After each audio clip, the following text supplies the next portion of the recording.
Éramos mentirosos. Y Lockhart. 8. Aquella noche me costaba dormir. Pasada la medianoche, él me llamó. Me asomé a la ventana. Gata estaba tendido de espaldas en el camino de tablas que conduce a la casa Windermere. Los Golden Retriever estaban tumbados a su lado. Los 5, Bosch, Grendel, Poppy, Prince Philip y Fátima, daban golpecitos en el suelo con el rabo. A la luz de la luna, todos parecían azules. Baja, me dijo. Bajé. Mi madre tenía la luz apagada. El resto de la isla estaba a oscuras. Estábamos solos, sin más compañía que los perros. Hasta un lado, le pedí. El camino no era ancho. Cuando me tumbé junto a él, nuestros brazos se tocaron, los míos desnudos y los suyos dentro de una cazadora de color verde oliva. Miramos el cielo. Había tantas estrellas que parecía una celebración, una fiesta magnífica e ilícita que daba la galaxia cuando los humanos se habían ido a la cama. Me alegré de que Gat no intentara parecer un entendido en constelaciones, ni que dijese estupideces sobre pedir deseos a las estrellas, pero tampoco supe cómo interpretar su silencio. ¿Puedo cogerte la mano?, preguntó. Se la di. Ahora mismo, el universo parece tan tremendamente inmenso, me dijo, que necesito sujetarme a algo. Aquí estoy.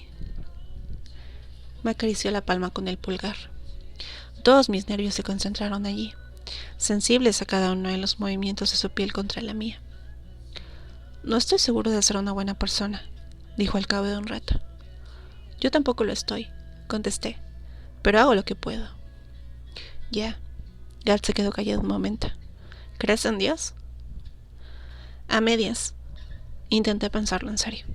Sabía que Gat no se conformaría con una respuesta frívola. Cuando las cosas van mal, rezo o me imagino que hay alguien velando por mí, escuchando.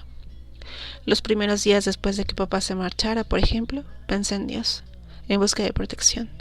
Pero el resto del tiempo me dedico a lidiar con los problemas de la vida diaria, que no tienen nada de espiritual. Yo ya no creo, dijo Gat. Ese viaje a la India, ver toda esa pobreza, no puedo imaginarme un Dios que tolere esas cosas.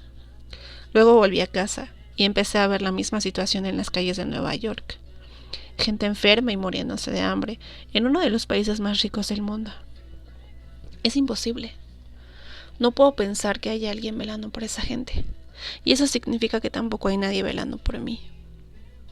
Eso no te convierte en una mala persona. Mi madre es creyente.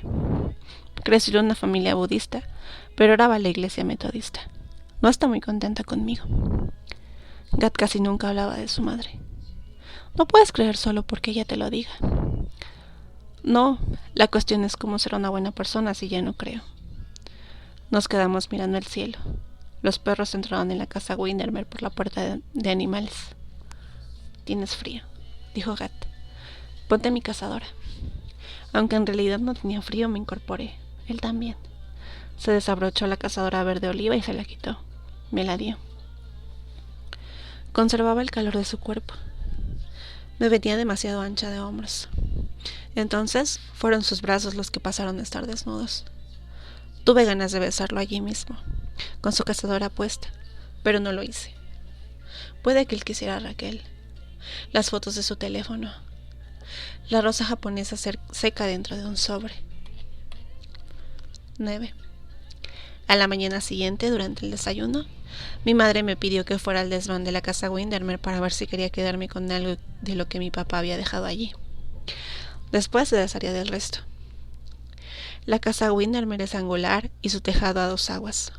2 de los 5 dormitorios tienen el techo inclinado, y es la única casa de la isla con un desván completo.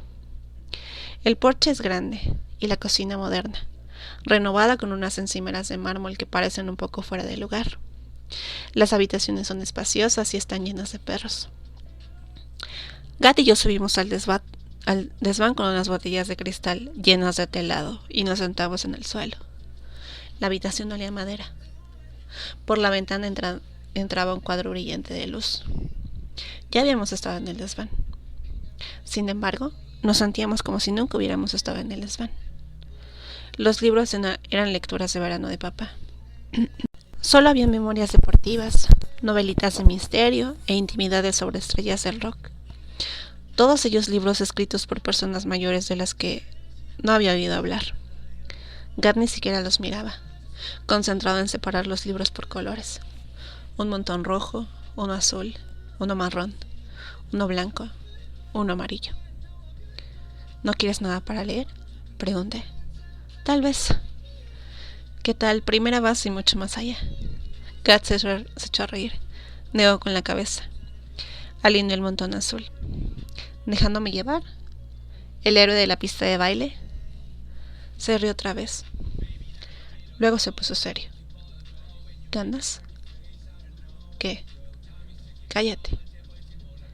Me lo quedé mirando un buen rato. Todas las curvas de su rostro me resultaban familiares y, sin embargo, me sentí como si nunca lo hubiera visto. Sonrió, radiante, tímido. Se puso de rodillas, derribando sus coloridas pilas de libros al hacerlo. Alargó el brazo y me acarició el pelo. Te quiero, Cady. En serio. Me incliné y lo besé. Me tocó la cara, me recorrió el cuello con la mano y la deslizó por la clavícula. La luz entraba por la ventana del desván, nos iluminaba. Nuestro beso fue eléctrico y suave, y tentativo y seguro, terrorífico e implacable. Sentí el torrente de amor que pasaba de mí a Gat y de Gat a mí. Teníamos calor y temblábamos. Éramos jóvenes y ancianos, y estábamos vivos. Yo pensaba, es cierto, ya nos queremos. Ya nos queremos. 10. El abuelo nos sorprendió. Gat se levantó de un salto y pisó torpemente los libros agrupados por colores que había tirado por el suelo. ¿Interrumpo?, preguntó el abuelo. No, señor. Sí, desde luego que sí interrumpo. Lamento que haya tanto polvo, dije incómoda. Penny pensó que tal vez habría algo que me interesaría leer. El abuelo desplazó una vieja silla de mimbre al centro de la habitación, se sentó y se encorvó sobre los libros. Gat se quedó de pie. Tenía que agachar la cabeza bajo el techo inclinado del desván. Ten cuidado, jovencito, terció el abuelo de repente y con brusquedad. ¿Cómo dice? La cabeza. Podrías hacerte daño. Tiene razón, cominó Gat. Tiene razón, podría hacerme daño. Pues ten cuidado, repitió el abuelo. Gat se dio la vuelta y bajó por la escalera sin decir ni una palabra. El abuelo y yo nos quedamos sentados en silencio por un momento. ¿Le gusta leer?, solté al fin. Pensé que tal vez quisiera algunos de los libros de papá. Te aprecio mucho, Cady, dijo el abuelo dándome unas palmaditas en el hombro. Mi primera nieta. Yo también te quiero, abuelo. ¿Recuerdas que te llevé a un partido de béisbol? Solo tenías 4 años. Claro. Nunca habías comido palomitas Cracker Jack, añadió él. Lo sé, me compraste 2 cajas. Tuve que sentarte en mi regazo para que pudieras ver algo. ¿Te acuerdas de eso, Cady? Me acordaba. Cuéntamelo. Sabía la respuesta que mi abuelo esperaba. Era una petición que hacía bastante a menudo. Le encantaba volver a contar momentos clave de la historia de la familia Sinclair, exagerando su importancia. No paraba de preguntarte qué significaba algo para ti y esperaba que respondieras con detalles, imágenes, tal vez una lección aprendida. Por lo general, me encantaba relatar aquellas historias y oírlas contar. Los legendarios Sinclair. Lo bien que nos lo pasábamos, lo guapos que éramos, pero aquel día no me apetecía. Fue tu primer partido de béisbol, me incitó el abuelo. Después te compré un bate de plástico rojo con el que practicaste lanzamientos en el jardín de la casa de Boston. ¿Sabía mi abuelo que había interrumpido? Y si lo sabía, ¿le importaba? ¿Cuándo volvería a ver a Gat? ¿Rompería con Raquel? ¿Qué pasaría entre nosotros? Quisiste hacer palomitas Cracker Jack en casa, continuó diciendo el abuelo, aunque sabía que yo conocía la historia. Y Penny te ayudó a hacerlas, pero lloraste al ver que no había cajas rojas y blancas donde ponerlas. ¿Te acuerdas de eso? Sí, abuelo. Respondí dándome por vencida. Volviste al estadio y compraste 2 cajas más de Cracker Jack. Te las comiste de camino a casa para poder dármelas vacías. Lo recuerdo. Satisfecho, el abuelo se levantó y salimos juntos del desván. Al bajar la escalera, le temblaban las piernas y se apoyó en mi hombro. Encontré a Gata en el sendero del perímetro, contemplando el agua, y corrí hacia él. El viento soplaba con fuerza y me llevaba el pelo a los ojos. Cuando lo besé, noté sus labios salados. 11. La abuela Tipper murió de un paro cardíaco 8 meses antes del verano número 15 en la isla Beechcraft. Era una mujer imponente, incluso de mayor. Cabello blanco, mejillas sonrosadas, alta y delgada. Ella fue quien hizo que a mi madre le gustaran tanto los perros. Cuando sus hijas eran pequeñas, siempre tuvo al menos 2 Golden Retriever, y a veces 4, hasta que murió. Juzgaba con rapidez y tenía favoritismos, pero también era cariñosa.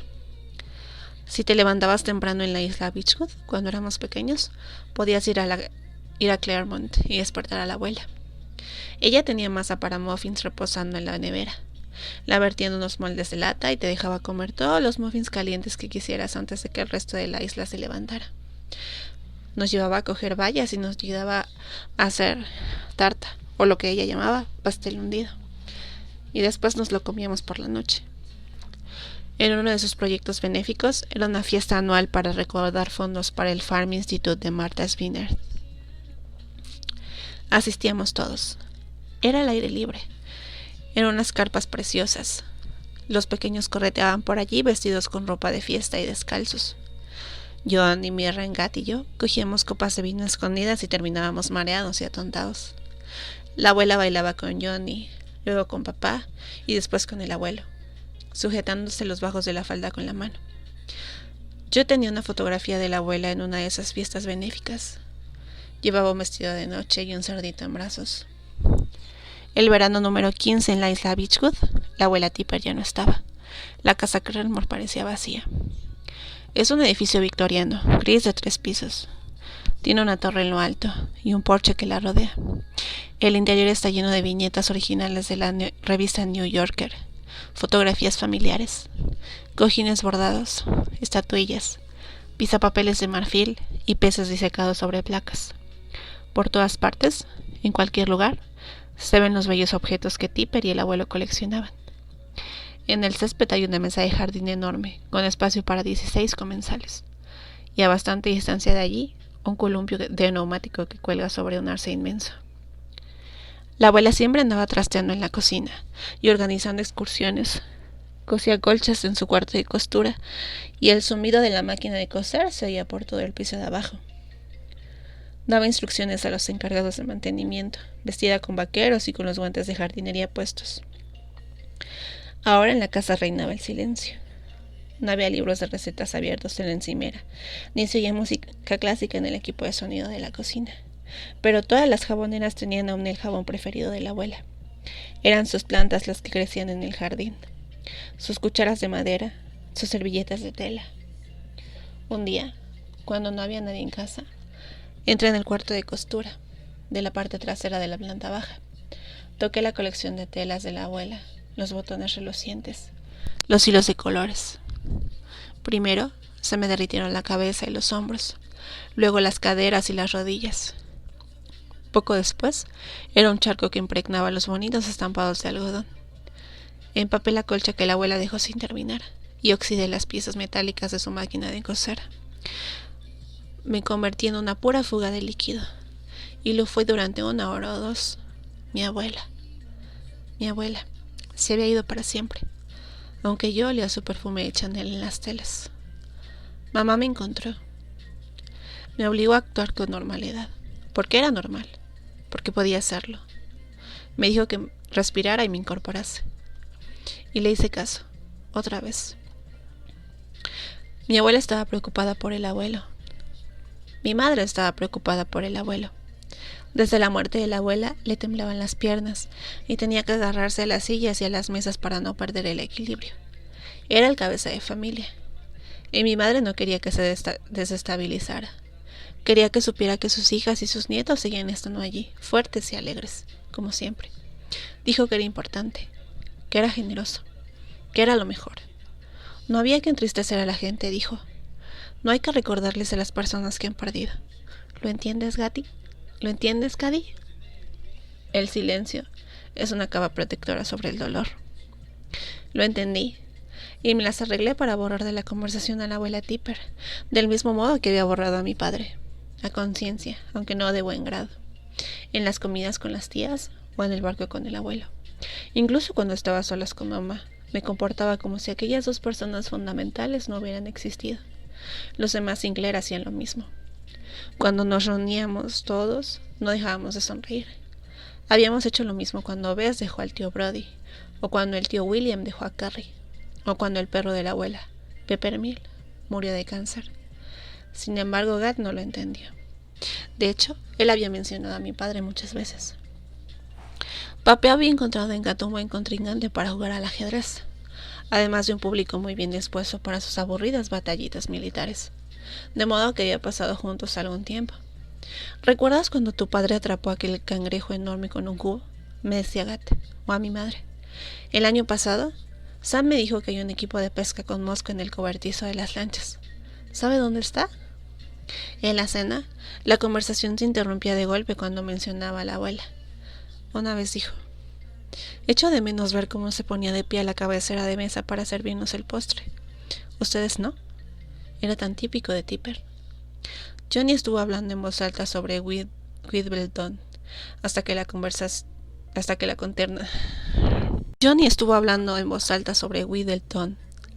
consternación desapareció de nuestros rostros. Cada vez que Gat decía aquellas cosas en su despreocupada sinceridad, sin conciencia, se me abrían las venas, se me rajaban las muñecas, la sangre se me deslizaba por las palmas, me mareaba. Me alejaba de la mesa tambaleándome o me desplomaba con un dolor silencioso y avergonzado, con la esperanza de que nadie de la familia se diera cuenta, sobre todo mamá. Pero Gat casi siempre lo veía. Cuando la sangre me goteaba en los pies desnudos o caía en el libro que estaba leyendo, era cariñoso conmigo. Me envolvía en las muñecas con suave gasa blanca y me hacía preguntas acerca de lo que había ocurrido. Me preguntaba cosas sobre mi padre y sobre la abuela, como si hablar de algo pudiera solucionarlo, como si las heridas necesitaran atención. Incluso después de tantos años, seguía siendo un extraño en nuestra familia. Cuando yo no sangraba, y cuando Mirren y Johnny voceaban o se peleaban con los pequeños, o cuando todo el mundo estaba tomado en los sofás viendo películas en la pantalla plana de la casa Claremont, Gat y yo nos escondíamos. Nos sentábamos en el columpio de neumático a medianoche, envolviéndonos el uno al otro con los brazos y las piernas, los labios cálidos sobre la fría piel nocturna. Por las mañanas nos escupíamos riendo al sótano de la casa Claremont, que tenía las paredes forradas de botellas de vino y enciclopedias. Allí nos besábamos y nos maravillábamos de la existencia del otro, saboreando nuestro secreto y nuestra dicha. Algunos días me escribía notas y me las dejaba debajo de la almohada, con pequeños regalos. Alguien escribió una vez que una novela debía suministrar una serie de pequeñas sorpresas. Yo recibo lo mismo pasando una hora contigo. Aquí tienes también un cepillo de dientes verde con una cinta. No expresa adecuadamente mis sentimientos. Estar anoche contigo fue mejor que el chocolate. Tonto de mí. Creía que no había nada mejor que el chocolate. Con gesto profundo y simbólico, te doy esta tableta de Bogues que compré cuando fuimos todos a Edgarton. Puedes comértela o sentarte junto ahí y sentirte superior. No le respondí, pero le hice unos ridículos dibujos de la cera de los dos, a la cera de los dos, unos muñecos de palitos saludando delante del Coliseo, la Torre Eiffel, en la cima de una montaña, a lomos de un dragón. Él los colgó sobre su cama. Gat me tocaba siempre que podía, por debajo de la mesa durante la cena, en la cocina en cuanto se quedaba vacía, detrás del abuelo mientras conducía la lancha a escondidas y muriéndonos de risa. Yo sentía que no había barreras entre nosotros. Cuando no nos veía nadie, le deslizaba los dedos por los pómulos, por la espalda, le cogía la mano, le presionaba la muñeca con el pulgar y notaba la sangre que corría por sus venas.